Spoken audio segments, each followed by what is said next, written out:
Assalamualaikum warahmatullahi wabarakatuh. Perkenalkan, nama saya Denis Aulia Putri. Saya dari kelas 11 Abisena 1. Saya akan storytelling yang berjudul Sejarah Kerajaan Majapahit. Selamat menyaksikan. Oke, standby, kamera ready, sound ready, 3, 2, 1, action. Sejarah Kerajaan Majapahit. Majapahit adalah kerajaan terbesar yang paling sukses yang pernah menyatukan hampir seluruh Nusantara. Kejayaan Majapahit dibangun di atas kekuatan maritim dan perdagangan yang maju. Di bawah Hayam Wuruk dan patihnya Gajah Mada, Sumpah Palapa yang dicetuskan Gajah Mada sangat terkenal dan berisi tekadnya untuk menyatukan seluruh Nusantara di bawah Majapahit. Majapahit sendiri merupakan kerajaan bercorak Hindu-Buddha terakhir di Nusantara sebelum digantikan Demak yang bercorak Islam.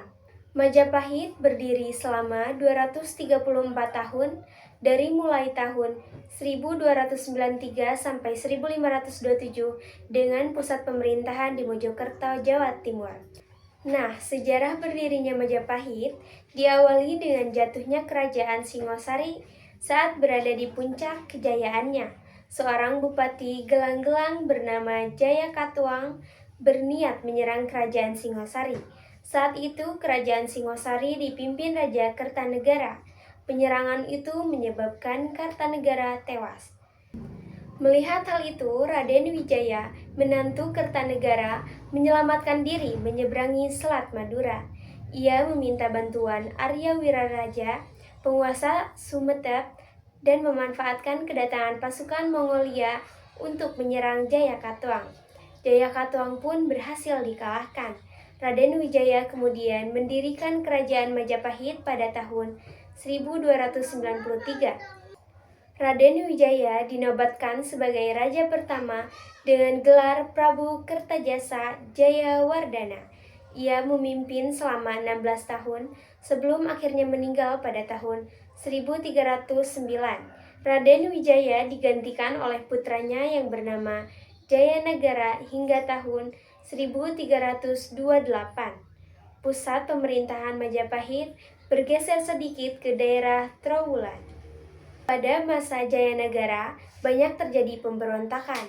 Salah satu yang paling berbahaya adalah pemberontakan Rakuti karena sempat berhasil menduduki istana. Sepeninggal Jayanagara, Majapahit dipimpin oleh Ratu Tribuana Wijaya Tunggadewi, adik tiri Jayanagara, dari tahun 1328 sampai 1350.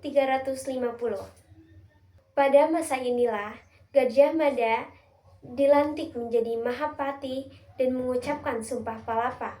Tribuana kemudian digantikan oleh anaknya yang bernama Hayam Wuruk dari tahun 1350 sampai 1389. Pada masa kepemimpinan Hayam Wuruk bersama Gajah Mada, Majapahit mencapai puncak kejayaan. Pengaruh Majapahit juga sampai ke negeri seberang dari semenanjung Malaya, Temasek, hingga sebagian Thailand dan Filipina. Pada masa Hayam Wuruk, pernah terjadi pertempuran dengan kerajaan Sunda pada tahun 1357. Awalnya Hayam Wuruk hendak menikahi putri Raja Sunda yang bernama Dyah Pitaloka. Rombongan kerajaan Sunda pun datang ke daerah Bubat untuk mengantarkan Dyah Pitaloka. Namun, Gajah Mada mengambil keputusan sepihak yang menyatakan bahwa Dyah Pitaloka hanya berstatus upeti dari kerajaan Sunda untuk Majapahit. Mendengar hal itu, kerajaan Sunda menolak dan marah hingga akhirnya terjadi pertempuran yang tidak seimbang dan memakan banyak korban. Setelah Hayam Wuruk meninggal, Majapahit dipimpin oleh Wikramawardhana, menantu Hayam Wuruk dari tahun 1389 sampai 1429. Keputusan ini ditentang oleh Bre Wirabumi, putra Hayam Wuruk sendiri. Akhirnya terjadilah perang saudara yang disebut dengan Perang Paregreg pada tahun 1404. Perang ini menyebabkan banyak kerugian. Banyak daerah kekuasaan Majapahit di luar Jawa yang melepaskan diri. Kerajaan Majapahit pun berangsur menurun saat itu.